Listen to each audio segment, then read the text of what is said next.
ಅವರಿಗೆ ಸಂತಾನ ಆಗುತ್ತೆ ಅಂದರೆ ಪೂರ್ಣ ಫಲ ಬರುತ್ತೆ. ಬಾಳೆಹಣ್ಣು ಇರ್ಬೋದು, ಅಡಿಕೆ, ತೆಂಗಿನಕಾಯಿ, ಖರ್ಜೂರ, ಕಡಲೆಕಾಳು ಈ ಥರ ಪೂರ್ಣವಾಗಿರ್ತಕ್ಕಂಥ ಪ್ರಸಾದ ಬರುತ್ತೆ. ಇದು ಎಲ್ಲ ರಾಮನ ಕಾಲದ ಇತಿಹಾಸ ಹೊಂದಿರತಕ್ಕಂಥ ಜಾಗ. ಲಿಂಗವನ್ನು ಉದ್ಭವಿಸಿಬಿಟ್ಟು ಹವನ ಹೊಡೆದು ಜಲ ತೆಗಿತಾರೆ.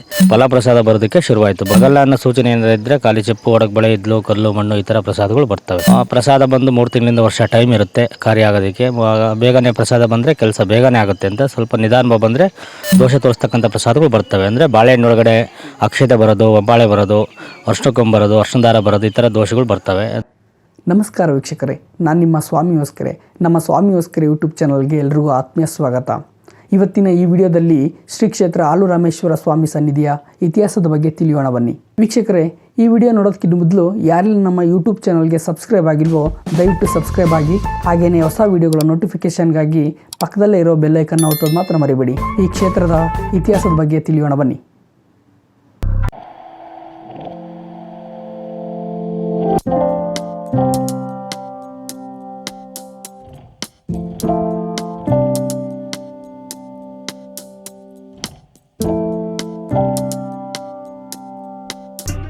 ಈ ಕ್ಷೇತ್ರವು ಚಿತ್ರದುರ್ಗ ಜಿಲ್ಲೆಯ ಹೊಸದುರ್ಗ ತಾಲೂಕಿನಲ್ಲಿದೆ. ಹೊಸದುರ್ಗದಿಂದ ಸುಮಾರು 10 ಕಿಲೋಮೀಟರ್ ದೂರದಲ್ಲಿರುವ ಈ ಆಲೂರಾಮೇಶ್ವರ ಕ್ಷೇತ್ರ ಧಾರ್ಮಿಕ ದತ್ತಿ ಮುಜರಾಯಿ ಇಲಾಖೆಗೆ ಒಳಪಟ್ಟಿದೆ. ಈ ದೇವಸ್ಥಾನವು ಹೊಸದಾಗಿ ನಿರ್ಮಾಣ ಹಂತದಲ್ಲಿದ್ದು, ಕಾಮಗಾರಿ ಸಂಪೂರ್ಣಗೊಂಡ ನಂತರ ಇನ್ನೂ ಆಕರ್ಷಕವಾಗಿ ಕಾಣಿಸುತ್ತದೆ. ಆಲೂರಾಮೇಶ್ವರ ಕ್ಷೇತ್ರ ಪುಣ್ಯ ಕ್ಷೇತ್ರಗಳಲ್ಲಿ ಒಂದಾಗಿದೆ. ಈ ಕ್ಷೇತ್ರಕ್ಕೆ ಬರುವ ಭಕ್ತಾದಿಗಳು ಹೆಚ್ಚಿನದಾಗಿ ತಮ್ಮ ಕೋರಿಕೆಗಳನ್ನು ಈಡೇರಿಸಿಕೊಳ್ಳಲು ಬರುತ್ತಾರೆ. ಕಾಶಿಯಲ್ಲಿ ಉಕ್ಕಿ ಹರಿಯುವ ಗಂಗಾ ಮಾತೆಯು ನಮ್ಮ ನಾಡಿನಲ್ಲಿಯೂ ಸಹ ಉದ್ಭವವಾಗಿ ಜನರ ಸಂಕಷ್ಟಗಳನ್ನು ಪರಿಹರಿಸುತ್ತಿದ್ದಾಳೆ. ಬನ್ನಿ ವೀಕ್ಷಕರೇ, ಇವತ್ತಿನ ಈ ವಿಡಿಯೋದಲ್ಲಿ ಸುಪ್ರಸಿದ್ಧ ಇತಿಹಾಸವುಳ್ಳ ಶ್ರೀ ಕ್ಷೇತ್ರ ಆಲೂರಾಮೇಶ್ವರ ಕ್ಷೇತ್ರದ ಬಗ್ಗೆ ಸಂಪೂರ್ಣ ಮಾಹಿತಿಯನ್ನು ತಿಳಿಯೋಣ.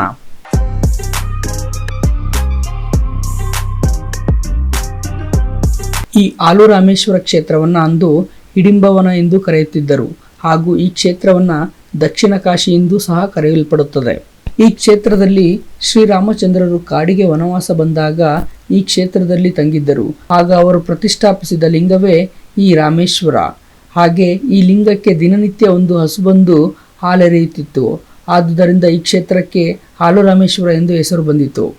ಈ ಕ್ಷೇತ್ರ ಅತಿ ಹೆಚ್ಚು ಪ್ರಸಿದ್ಧಿಯಾಗಿರುವುದು ಇಲ್ಲಿ ನೆಲೆಸಿರುವ ಉದ್ಭವ ಗಂಗಾಮಾತೆ. ಹೌದು ವೀಕ್ಷಕರೇ, ಈ ಗಂಗಾಮಾತೆಯು ಕಾಶಿಯಲ್ಲಿರುವ ಗಂಗಾಮಾತೆಯವರ ಪ್ರಸಾದವಾಗಿದೆ. ಕಾಶಿಯಲ್ಲಿರುವ ಗಂಗಾಮಾತೆಯೇ ಈ ಕ್ಷೇತ್ರದಲ್ಲಿ ಉದ್ಭವವಾಗಿ ಇಲ್ಲಿಗೆ ಬರುವ ಭಕ್ತಾದಿಗಳ ಇಷ್ಟಾರ್ಥವನ್ನು ಈಡೇರಿಸುವ ಪ್ರತ್ಯಕ್ಷ ದೇವತೆಯಾಗಿದ್ದಾಳೆ. ಹಾಗಾದರೆ ಬನ್ನಿ ವೀಕ್ಷಕರೇ, ಈ ಕ್ಷೇತ್ರದ ಬಗ್ಗೆ ಇಲ್ಲಿರುವ ಅರ್ಚಕರ ಬಳಿ ತಿಳಿದುಕೊಳ್ಳೋಣ. ಇದು ಶ್ರೀ ಆಲೂರಾಮೇಶ್ವರ ಕ್ಷೇತ್ರ ಅಂತೇಳಿ, ಇದು ಎಲ್ಲ ರಾಮನ ಕಾಲದ ಇತಿಹಾಸ ಹೊಂದಿರತಕ್ಕಂಥ ಜಾಗ.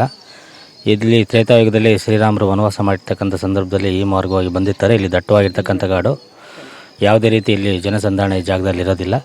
ರಾಮರು ಬಂದ್ಬಿಟ್ಟು ಈ ಜಾಗದಲ್ಲಿ ತಂಗ್ತಾರೆ. ತಂಗಿ ಇಷ್ಟಲಿಂಗ ಪೂಜೆ ಮಾಡಬೇಕಲ್ಲ, ಲಿಂಗ ಪೂಜೆ ಮಾಡ್ತಕ್ಕಂಥ ಸಂದರ್ಭದಲ್ಲಿ ಒಂದು ಲಿಂಗವನ್ನು ಉದ್ಭವಿಸಿಬಿಟ್ಟು ಆ ಲಿಂಗಗೆ ಪೂಜೆಗೆ ಜಲವನ್ನು ಅದನ್ನು ಬಾಣದಿಂದ ಹಿಂಭಾಗದಲ್ಲಿ ಗಂಗಾ ಕೊಳ ಇದೆ, ಅಲ್ಲಿ ಬಾಣ ಹೊಡೆದು ಜಲ ತೆಗಿತಾರೆ. ಜಲ ತೆಗೆದು ಸ್ವಾಮಿಗೆ ಪೂಜೆ ಮಾಡಿಬಿಟ್ಟು ಇಷ್ಟಲಿಂಗ ಪೂಜೆ ಮಾಡ್ಕೊಂಡು ವನವಾಸದ ಪ್ರಯಾಣ ಮುಂದುವರಿತಾರೆ. ಅವರು ರಾಮರು ಪ್ರತಿಷ್ಠಾಪನೆ ಮಾಡಿರ್ತಕ್ಕಂಥ ಲಿಂಗುಗೆ ಯಾವುದೇ ರೀತಿ ಈ ಜಾಗದಲ್ಲಿ ಪೂಜೆ ಇರೋದಿಲ್ಲ. ಮುಂಜಾನೆ ಒಂದು ಆಕಳು ಬಂದ್ಬಿಟ್ಟು ಲಿಂಗು ಹತ್ರ ನಿಂತು ಸ್ವಯಂ ಪ್ರೇರಿತವಾಗಿ ಹಾಲನ್ನು ಕರೆಯೋದು. ಆದ್ದರಿಂದ ಹಾಲು ರಾಮರು ಪ್ರತಿಷ್ಠಾಪನೆ ಮಾಡೋದಕ್ಕೆ ರಾಮೇಶ್ವರ ಅಂತ ಕರೀತಾರೆ. ಸ್ವಾಮಿ ಪೂಜೆಗೋಸ್ಕರ ಉದ್ಭವ ಇರೋ ಜಲದಲ್ಲಿ ಫಲಪ್ರಸಾದ ಬರೋದಕ್ಕೆ ಶುರುವಾಯಿತು. ಭಕ್ತಾದಿಗಳು ಇಷ್ಟಾರ್ಥಗಳು ಬೇಡ್ಕಂದ್ರೆ ಇಷ್ಟಾರ್ಥಕ್ಕನುಸಾರವಾಗಿ ಪ್ರಸಾದಗಳು ಬರ್ತವೆ. ಬಾಳೆಹಣ್ಣು, ಅಡಿಕೆ, ತೆಂಗಿನಕಾಯಿ, ಖರ್ಜೂರ, ಕಡಲೆಕಾಳು, ವಿಶೇಷವಾದ ತೊಟ್ಲು, ಮಾವಿನ ಮರ, ತುಂಬಿದ ಕೊಡ, ಶಂಗುಗಳು, ಶಿವಲಿಂಗಗಳು, ಸಾಲಿಗ್ರಾಮಗಳು ಈ ಥರ ಎಲ್ಲ ಆಗ್ತಕ್ಕಂಥ ಸೂಚನೆಗಳಿದ್ದರೆ ಶುಭವಾಗಿರ್ತಕ್ಕಂಥ ಫಲಗಳು ಬರ್ತವೆ. ಆಗಲ್ಲ ಅನ್ನೋ ಸೂಚನೆ ಏನಾರ ಇದ್ದರೆ ಖಾಲಿ ಚೆಪ್ಪು, ಒಡಕ್ ಬಳೆ, ಇದ್ಲು, ಕಲ್ಲು, ಮಣ್ಣು ಈ ಥರ ಪ್ರಸಾದಗಳು ಬರ್ತವೆ. ಒಂದೊಂದು ವಿಚಾರಕ್ಕೆ ಒಂದೊಂದು ರೀತಿ ಪ್ರಸಾದಗಳು ಇರ್ತವೆ. ಮಕ್ಕಳ ಫಲ ಕೇಳಿದರೆ ಬಾಳೆಹಣ್ಣು, ಅಡಿಕೆ, ತೆಂಗಿನಕಾಯಿ, ಖರ್ಜೂರ, ಕಡಲೆಕಾಳು ಈ ಥರ ಫಲ ಬರ್ತೈತೆ. ವ್ಯವಹಾರ, ಲಕ್ಷ್ಮಿ, ಶುಭಕಾರಿ ಕೇಳಿದರೆ ಒಂಬಾಳೆ, ಅಕ್ಷತೆ, ಅರ್ಶಿಣ ದಾರ, ಅರ್ಶಿಣ ಕೊಂಬು ಈ ಥರ ಶುಭಕಾರಿ ತೋರಿಸ್ತಕ್ಕಂಥ ಪ್ರಸಾದಗಳು ಬರ್ತವೆ. ಪ್ರಸಾದ ಬಂದು 3 ತಿಂಗಳಿಂದ ವರ್ಷ ಟೈಮ್ ಇರುತ್ತೆ ಕಾರ್ಯ ಆಗೋದಕ್ಕೆ. ಬೇಗನೆ ಪ್ರಸಾದ ಬಂದರೆ ಕೆಲಸ ಬೇಗನೆ ಆಗುತ್ತೆ ಅಂತ, ಸ್ವಲ್ಪ ನಿಧಾನ ಬಂದರೆ ವರ್ಷದಿಂದ 3 ವರ್ಷದೊಳಗಡೆ ಫಲ ನೆರವೇರುತ್ತೆ ಅಂತ ಈ ರೀತಿಯಲ್ಲಿ ಇಲ್ಲಿ ವಿಶೇಷತೆ ನಡೀತೈತೆ. ಇಲ್ಲಿ ಸಾಕಷ್ಟು ಜನ ಭಕ್ತಾದಿಗಳು ಬರ್ತಾರೆ. ಈ ನಮ್ಮ ರಾಜ್ಯದವರು, ಮುಂದಿನ ಭಾಳ ಹೊರಗೆ ರಾಜ್ಯದಿಂದಲೂ ಸಮೇತ ಇಲ್ಲಿ ಭಕ್ತಾದಿಗಳು ಸಾಕಷ್ಟು ಜನ ಬರುತ್ತೆ. ಇಲ್ಲಿ ಇದು ಕ್ಷೇತ್ರದ ವಿಶೇಷತೆ ಇರುತ್ತೆ. ಇಲ್ಲಿ ಹೆಚ್ಚಿನದಾಗಿ ಬರೋದು ಸಂತಾನ ಫಲಕ್ಕೆ ಜಾಸ್ತಿ ಬರ್ತಾರೆ. ಸಂತಾನ ಫಲಕ್ಕೆ ಬಂದಿರ್ತಕ್ಕಂಥ ಭಕ್ತಾದಿಗಳಿಗೂ ಸಮೇತ ಪ್ರಸಾದ ಬರುತ್ತೆ. ಅವರಿಗೆ ಸಂತಾನ ಆಗುತ್ತೆ ಅಂದರೆ ಪೂರ್ಣ ಫಲ ಬರುತ್ತೆ. ಬಾಳೆಹಣ್ಣು ಇರ್ಬೋದು, ಅಡಿಕೆ, ತೆಂಗಿನಕಾಯಿ, ಖರ್ಜೂರ, ಕಡಲೆಕಾಳು ಈ ಥರ ಪೂರ್ಣವಾಗಿರ್ತಕ್ಕಂಥ ಪ್ರಸಾದ ಬರುತ್ತೆ. ಅಥವಾ ಅವ್ರಿಗೆ ಏನಾರ ದೋಷ ಇದೆ ಅಂತಂದರೆ ದೋಷ ತೋರ್ತಕ್ಕಂಥ ಪ್ರಸಾದ ದೋಷ ತೋರಿಸ್ತಕ್ಕಂಥ ಪ್ರಸಾದಗಳು ಬರ್ತವೆ. ಅಂದರೆ ಬಾಳೆಹಣ್ಣೊಳಗಡೆ ಅಕ್ಷತೆ ಬರೋದು, ಒಬ್ಬಾಳೆ ಬರೋದು, ಅರ್ಶಿಣಕೊಂಬರೋದು, ಅರ್ಶಿಣ ದಾರ ಬರೋದು, ಈ ಥರ ದೋಷಗಳು ಬರ್ತವೆ. ದೋಷ ಬಂದರೆ ಮದುವೆ ಆಗಿರ್ತಕ್ಕಂಥ ಟೈಮ್ ಸರಿ ಇಲ್ಲ, ಅವ್ರು ಪುನರ್ವಿವಾಹ ಮಾಡ್ಕೊಂಡ್ರೆ ಅವರಿಗೆ ಸಂತಾನ ಆಗುತ್ತೆ ಅನ್ನೋ ಸೂಚನೆ ಕೊಡುತ್ತೆ. ಕೆಲವರಿಗೆ ನಾಗರ ದೋಷ ಇದ್ದರೆ ಬಾಳೆಹಣ್ಣೊಳಗಡೆ ನಾಗರ ಈ ಥರ ಎಲ್ಲ ಬರುತ್ತೆ.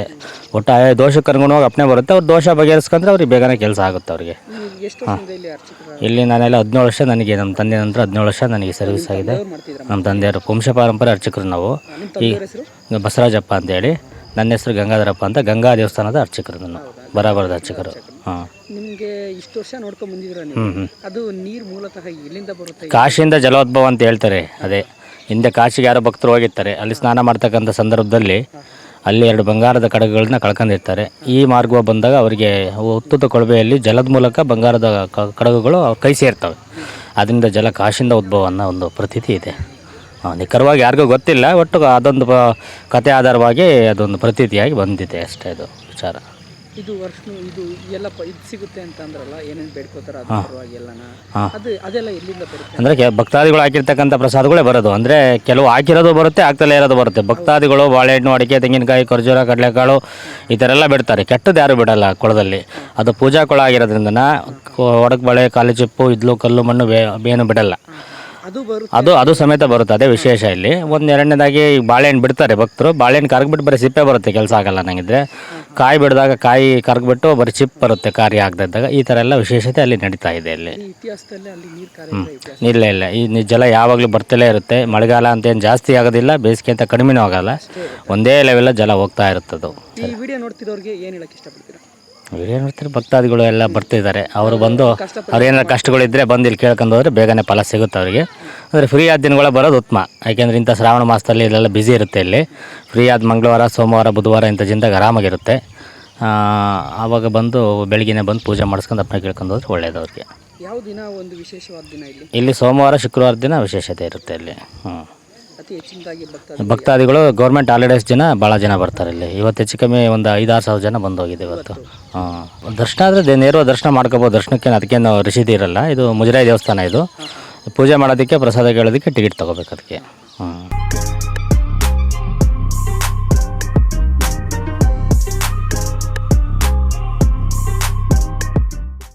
ನೋಡುವುದಲ್ಲ ವೀಕ್ಷಕರೇ, ಶ್ರೀ ಆಲೂರಾಮೇಶ್ವರ ಕ್ಷೇತ್ರದ ಇತಿಹಾಸವನ್ನ. ಹಾಗೆ ಇನ್ನು ಇಂತಹ ವಿಡಿಯೋ ಮಾಡಲು ನೀವು ಪ್ರೋತ್ಸಾಹಿಸುವ ಮೂಲಕ ನಮ್ಮ ಸ್ವಾಮಿಯೋಸ್ಕರ ಯೂಟ್ಯೂಬ್ ಚಾನಲ್ಗೆ ಸಬ್ಸ್ಕ್ರೈಬ್ ಆಗಿ ನಮ್ಮ ಮುಂದಿನ ವಿಡಿಯೋಗಳಲ್ಲಿ ಸಿಗೋಣ ಅಂತ ಹೇಳ್ತಾ ಎಲ್ಲರಿಗೂ ಶುಭ ದಿನ.